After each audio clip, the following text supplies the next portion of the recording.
ଆଜ୍ଞା ଶୁଣନ୍ତୁ 48 ବର୍ଷ ଆगे ଯେଉଁ ହେଇଥିଲା ସେଇଟା ଏତେଟା ସିରିୟସ୍ ହେଇନଥିଲା ଯେତିକି ଦରକାର ସେ ବାହାର ରତ୍ନଭଣ୍ଡାର ସବୁ ହେଇଥିଲା।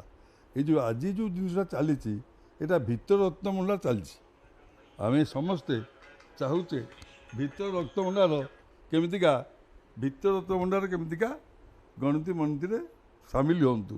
ସେଥିରୁ ସରକାର ସେଇ କଥା କହିକି ସରକାର ଯେ ବିଜେପି ସରକାର ଆସିଛନ୍ତି ଓଡ଼ିଶାକୁ ସେ କହିଥିଲେ 4 ଦ୍ୱାର ଖୋଲିବୁ ଏବଂ ଗଣତି ମଣତି ହେବ ରତ୍ନଭଣ୍ଡାର ହେବ।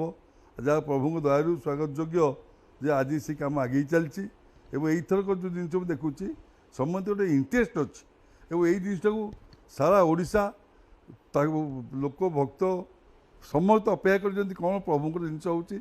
ତା ଛଡ଼ା ସାରା ଭାରତ ବର୍ଷ ଚାହୁଁଛନ୍ତି ଆଜି ରତ୍ନଭଣ୍ଡାର ଗଣତି ମଣତି ଆରମ୍ଭ ହୋଇଛି।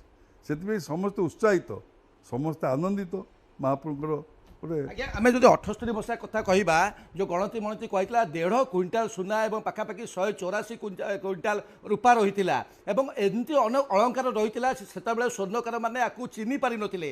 ବର୍ତ୍ତମାନ ଯେହେତୁ ଜେମୋଲୋଜିଷ୍ଟ ରହିଛନ୍ତି ଆରବିଆଇର ଅଧିକାରୀ ରହିଛନ୍ତି ଆଶା କରିପାରିବା କି ଯେଉଁ ଦୁର୍ମୂଲ୍ୟ ଅଳଙ୍କାର ଗୁଡ଼ିକ ସେତେବେଳେ ଚିହ୍ନଟ ହୋଇନଥିଲା ତାକୁ ଅନ୍ତତଃ ପକ୍ଷେ ଚିହ୍ନଟ କରାଯାଇପାରିବ ନା ତାକୁ ଚିହ୍ନି ପାରିବାନି ଏବେ ବି କାରଣ ସେ ଦୀର୍ଘ